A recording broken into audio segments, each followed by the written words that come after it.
Back and look at the Politico article again. They say in the article that they didn't scrub Van Jones. What does that mean exactly? That the White House should have cleansed the internet of his prior positions? I mean, it's not a long time ago, prior positions. By the way, they are doing those things now with other czars.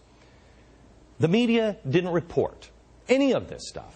They didn't report that Michelle Obama is a big fan of Van Jones. Does she know who he is?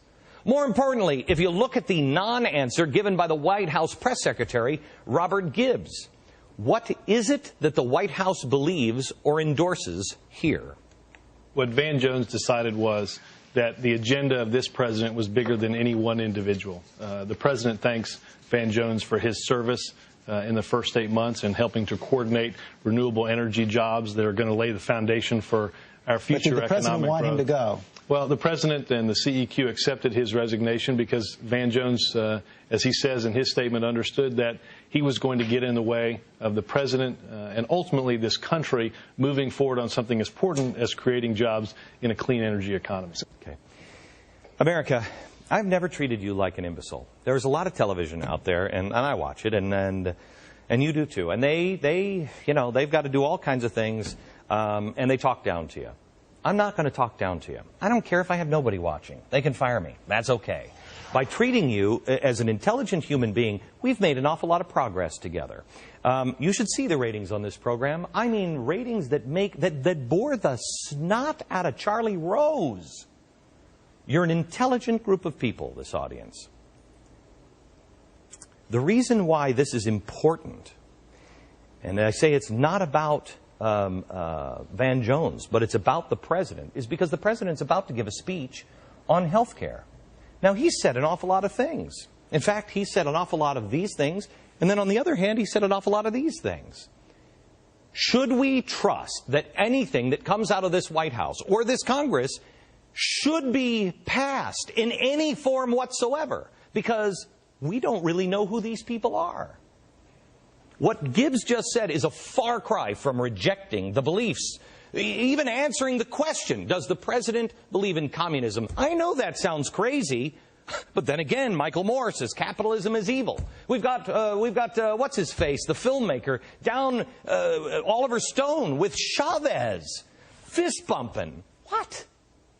Does the president believe in radicalism, in black nationalism, racism? He's pointing to the white community and saying they are poisoning people of color. Gee, can that be classified as racism? I don't even know anymore. But none of those things are things that you just tolerate. Or, well, we don't endorse those things. Those are things that an American administration must reject. This is why I say to you, Van Jones leaving, he is more dangerous now. And it is not a victory. This is a diversion. Well, I'm not going to play their game, because this isn't about me and Van Jones. Even if that's what they want to make it about, it's not. It's about you asking logical, reasonable questions.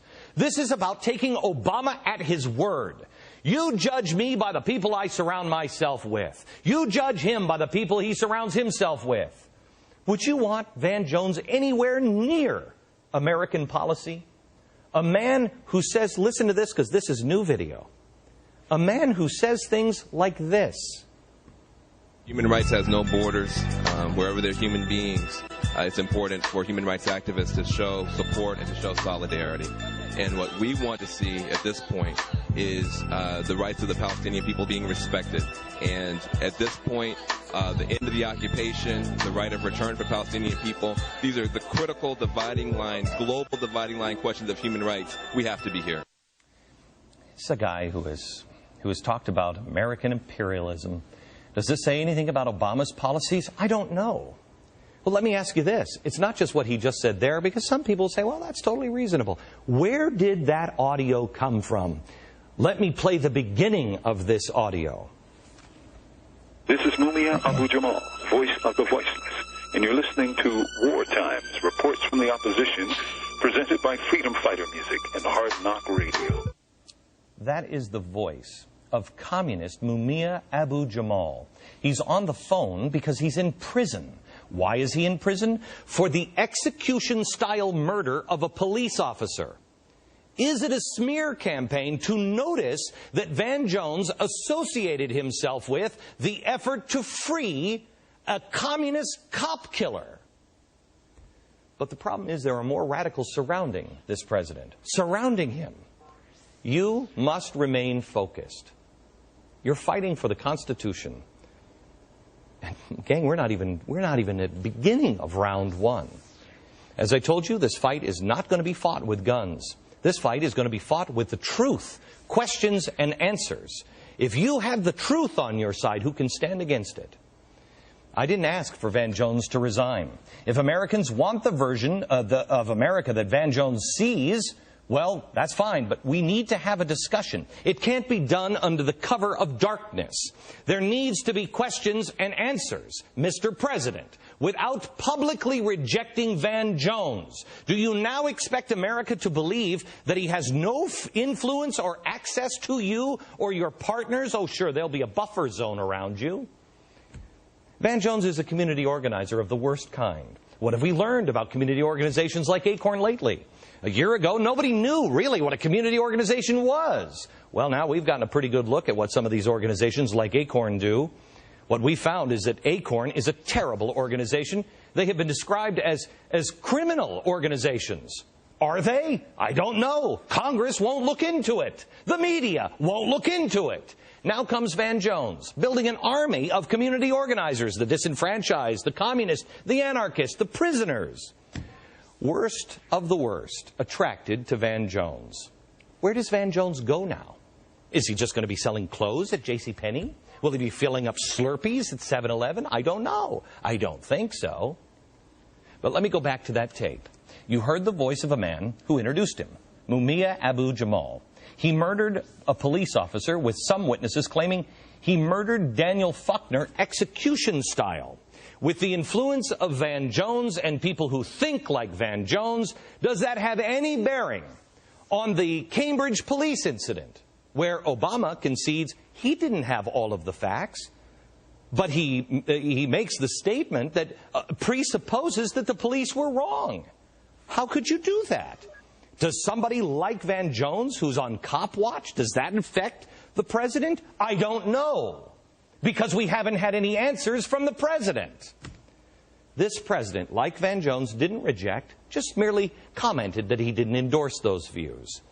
I'm confused, because the people Obama surrounds himself seem to help me make sense of his policies, but only if I look at those policies as nefarious to our Constitution.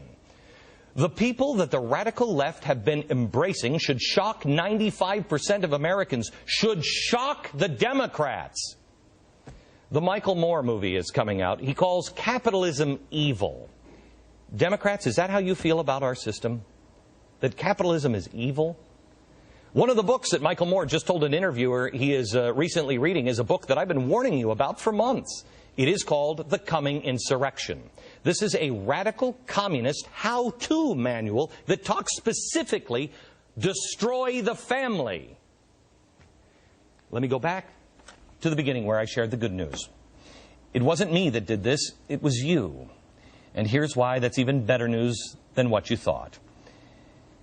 If it were just me, through back channels, blogs, articles, the left and uber left, not Democrats, but the radical left, have decided that they are going to destroy me in any way they can.